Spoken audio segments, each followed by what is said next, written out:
Disa antarë të VMRO-DPMNE-s kërkojnë reforma urgjente brenda partisë, pasi që si thonë garnitura e deritanishme ka dështuar me rënjën nga pushteti.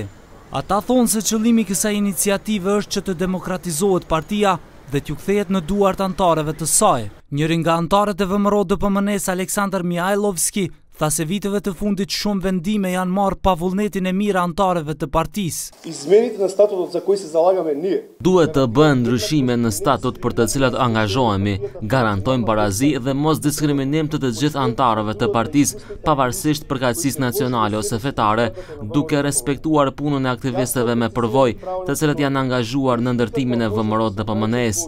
Organet e partisë kanë gjithashtu obligime të përcaktuara qartë që të zbatojnë politikat e antarësisë. Diçka që mungon të gjatë këtyre viteve, diçka që e solli partinë tonë nga fitues në humbës. Antarët e partisë të cilët ngritën zërin kundër udhëheqësisë së tanishme të VMRO-DPMNE-s thonë se idenë e tyre përkrajnë edhe shumë deputet të kësaj partie. Mihajlovski tha se për këtë iniciativë dinë të gjithë përfaqësuesit e Këshillit Qendror, madje edhe vetë kreu i partisë Nikola Gruevski, por deputeti Ilia Dimovski e thot të kundërtën. Skema inicijativa za reforme po VMRO, kako? Ne sam ja vidio, ne sam ja vidio. Благодарам, все още не sam ja vidio. Kurse gjatë transmetimit të drejt për drejt të konferencës për media, në rrjetin social duket qartë se Ilia Dimovski është duke e përcjell këtë ngjarje.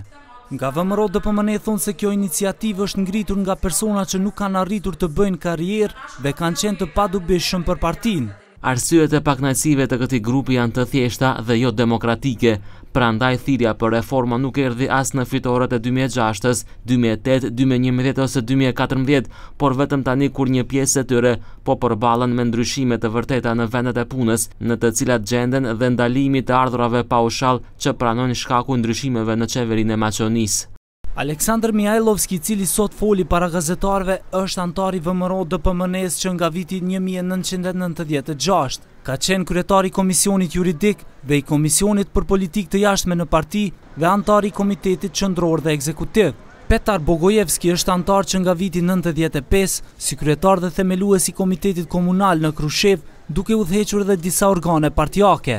Konstantin Bogdanov për 6 vjet është agent qeveritar në Gjykatën Evropiane për të drejtat e njeriut në Strasburg dhe ka qenë kryetar i Komitetit Komunal në Komunën Qendër.